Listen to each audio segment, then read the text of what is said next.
Кој ќе биде наследник на Лазе Велковски на директорската позиција и што се крие за таа позиција? Зад неговата оставка, од неговото барање за разрешување. Значи има многу обвинувања дека станува збор за надпартиска пресметка. Апсолутно не. Се работи за понесување на одговорност, она што граѓаните го очекуваат од политичарите, од носителите на јавните позиции и слично. Затоа што уште еднаш ќе потврдам, господинот Велковски е еден од моите први соработници на министерот Оливер Спасовски.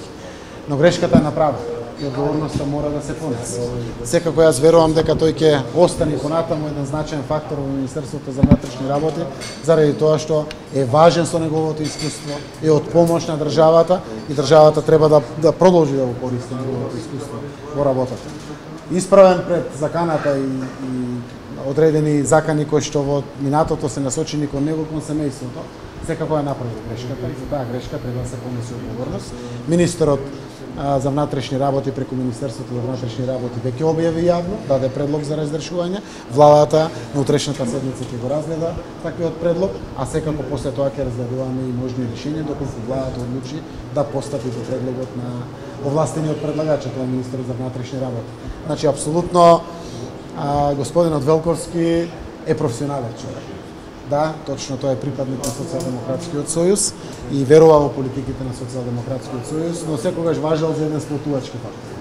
Социјалдемократскиот сојуз, Социјалдемократскиот сојуз е единствен и е сплотен, посебно пред вакви важни моменти и апсолутно овде се работи само за чин на понесување на одговорноста од една грешка која што направи. Имате ли нови имења кои би можеле да го заменат Лазе Велковски? Не, апсолутно немаме ни размислувано. Ние не се надевавме дека ќе дојде до таква грешка која што е направена и секако Лазе Велковски е еден од првите директори кои што е поставен од страна на оваа влада.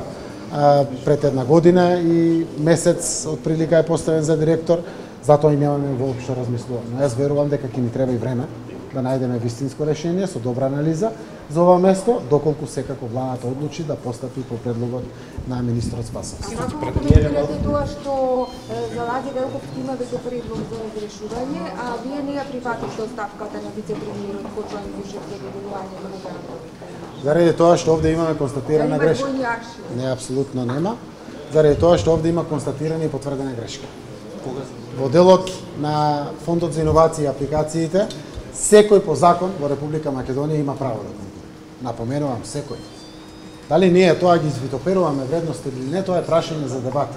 Но при ваквите аплицирања за самите грантови или подршка од страна на владата на домашните компании, етичкиот аспект беше доволно како причина да отвори дебата. При ваквата дебата имаме и повлекување. Значи немаме грешка согласно закон. Немаме грешка која што од ваков карактер како што е овде и потврдено.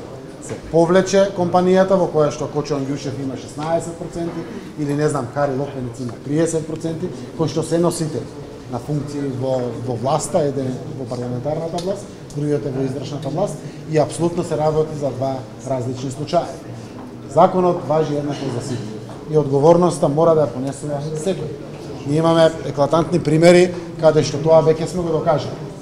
Ако направите анализа, владата, иако е година и 2 месеци во функција, повеќе 20 луѓе се разрешени, кои што истата влада ги именува по различни основи. И јас верувам дека пораката која што е испраќена до сите е константна и нема дилеми околу неа. Ако било кој се огреши пред законот, треба да одговара. Ако некој направи грешка, тогаш треба да понесе одговорноста и од етички аспект во делот на отстапување од функцијата која што е.